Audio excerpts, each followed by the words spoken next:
welcome to yet another program of Conversation on Maldives. Today I have with me here Mrs. Kitty Kea Westerman. Welcome to the program. Thank you. And you're the first female on the show, actually, and not that we have done many shows yet, but so you have been here in the Maldives for the past 2.5 years. Yeah. And could you please tell us exactly why you're here in the Maldives? Well, I'm here because of my husband, Jonas Kea. He got a job here in the Maldives as a post-tsunami recovery program, part of that. And so he has been working here with donor relations, and his family has followed, I and our 4 kids. That's why we are here. The past 2.5 years, so you have been the wife, of course, of your husband. So it's a long time actually to be in a foreign country, definitely. And then, so when do you go back? When do we go back? Actually, in 1 week we go back. Okay. Yeah. So the past 2.5 years in the Maldives, could you please tell us a little bit of what you have been doing? Just Me very personally? briefly. Yes, you personally. Well, you have 4 kids, and they were all under 6 when we came here. So I have been homeschooling the oldest, and now I'm also homeschooling number 2. So I spend a lot of time on that because I would like them to be prepared for going back to school in Denmark. So I've followed the curriculum of the Danish school they used to go to. I've done that, and then I've illustrated a children's book and also written it, which is going to be published when I come back to Denmark. And I've also painted, and we have recently had an art exhibition show in Gadu building. And it's organized by the French Maldivian Association. So actually you are from Denmark. Yes. Originally. You're a native of Denmark. And but I know that you have been in Africa, in Lesotho. Yes. And also you have been in New York for some time, and now in the Maldives as well. So you most probably would have had some idea of some different cultures and different backgrounds. Yes. So now that you have been here in the Maldives, what has been the most distinct or profound aspect of the Maldivian culture that you really have noticed or observed? Well, I'm observing a lot because I like observing, but I think what hits me, one of the things that hits me the most is the people. I really find the people to be gentle and beautiful and sensual in a way. And when I take the Doni from Male to Willingili, where we live, which we do a lot, I look around the people, the faces of the people, and I see peace, I see harmony. I don't see the distress that I see so many other places. That is very nice to hear, and I hope that will continue as well. And also looking back into your educational background, which I think is very essential, because depending on some of the work that you have done here in the Maldives as well, you have done commercial art. Is that has been your first degree most probably? Yes, yes. But then later on you have done degree in organizational economics, okay, and then also later on communication. Yes. So you have kind of like got an idea of different again backgrounds, educational disciplines as well. So why from one to the other and to the other? What has been the most important, or what are you actually going to be following later on? I'm going to be doing a little bit of them all, probably. I'll continue to work with creating paintings like I always have. I've always painted and sold, and I've always illustrated strips, and I'll continue to do that. But I like the other part of my life also, which is working with conflict resolution and communication as a line within the organizational economics that I've focused on. Okay. You have also been a teacher, which I forgot to mention also, yes, and a teacher in Denmark. Would you be doing teaching when you go back? No, I won't be doing teaching as such. I won't be doing teaching the way I did it, at least. I taught economics at university. I don't see myself going back to that, but I'll be teaching conflict resolution for a company that I have contact with. Okay. Since you mentioned communication, how important is communication to a person's life? I think it's very, very important. In fact, I believe it's important across borders for everybody in the whole world. I believe a lot of violence comes from people not being able to communicate. When you lack your words, you use your fists. So I believe that if you can teach people to see the needs behind their actions, because I believe that all people ever do is try to fulfill their needs, but sometimes we fulfill our needs in tragic ways.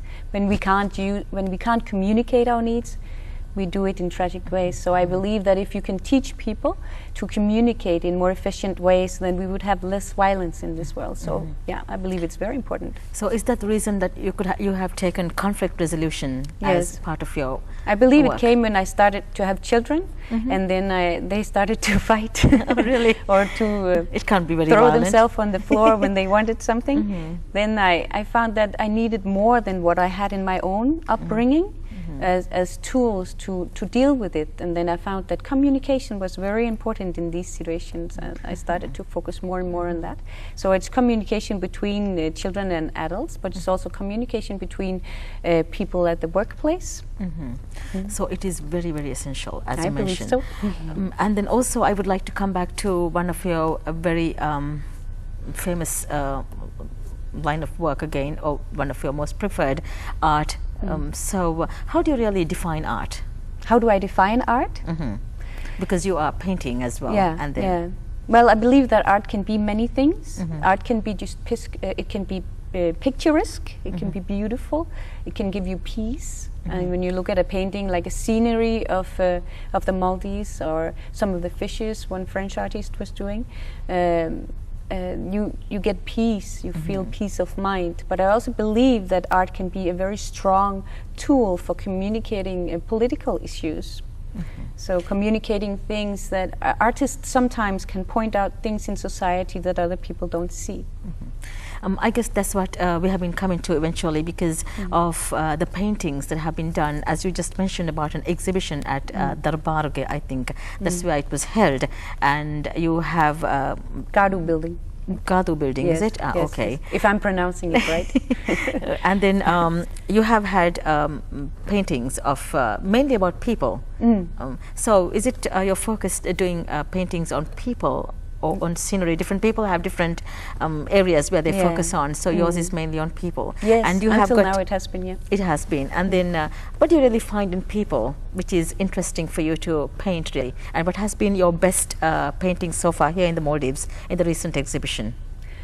I don't know about best, but I can say what I liked the most. I liked the girl I painted with the burqa on the motorbike. I like that painting a lot, with the city, Male city in the city in the background. I like that.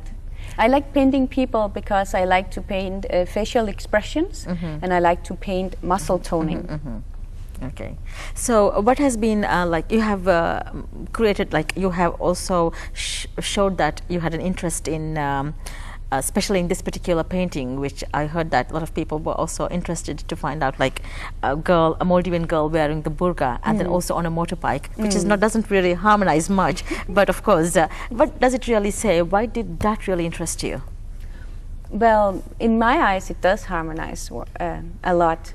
But what I would like to stress is that any society have norms. Our norms are built on history and on culture, and it's not when we try to look at other countries' norms through the lens of our own norms, it becomes dangerous. And I would like some more self-reflection in my part of the world on the norms that we have of ourselves, because what has happened recently is that wearing the burqa has become the symbol of female oppression, at least for some parts of the Western world.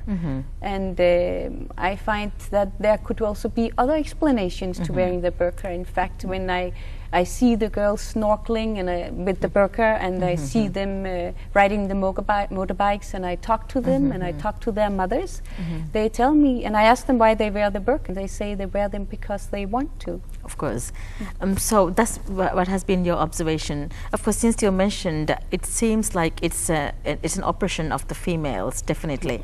But I guess when you really observe our Maldivian, the young girls and the teenagers wearing burqa, definitely there doesn't seem to be any sign of oppression here. They seem to be very free. Yes. So, like you have mentioned here, they wish to wear the burqa. Yeah, so at least I would like to point out that that is also an explanation. I don't necessarily think that one explanation rules out the other explanation. But for instance, we are living in a world that becomes more and more global, and what happens with norms is that they spread from the east to the west, but maybe particularly from the west to the east. So the burqa is indisputably non-Western. So by wearing the burqa, I think that maybe some Muslim girls will feel that they can better preserve their Muslim identity in the middle of this bombardment of Western influence. So actually they are contributing to showing the world that they are Muslim this way. And there is also another issue, another prejudice in my world, and that is that Islam is fixed in a specific period of time, namely around the birth or the time of Muhammad, and that therefore it's not compatible with modern life because modern life changes so fast. So by wearing the burqa, actually these girls, and then riding the motorbike at the same time, these girls are actually showing that, well, Islam is very much compatible with modern life that changes so fast. Yes. In fact, the Prophet lived a life of change, so change and transformation is actually ingrained in the culture of Islam. Yeah, I think definitely observing the Maldivian girls, we don't see any kind of like oppression there, definitely wearing the burqa. It's just, as you have mentioned, they really wish to wear it. It's just their own choice. So girls are taking these choices and decisions on their own. I think this is also, this tells us something, isn't it? That they can definitely make up their own minds. Yeah, well, it has been pointed out to me that well, wearing the burqa is certainly, while it's certainly a religious norm, it is not a Maldivian norm, because 10 years ago you wouldn't see as many that were wearing the burqa. Yes. And then it's been pointing out it's because there has been fundamentalist influence, and that therefore the reason for wearing the burqa is obedience and fear. But what I would like to stress is that I think the picture is more complex than that. I believe that it's not the only explanation. In fact, I think there are other explanations. Yes, sure. For instance, women in the Maldives have become more educated, and then the Quran was translated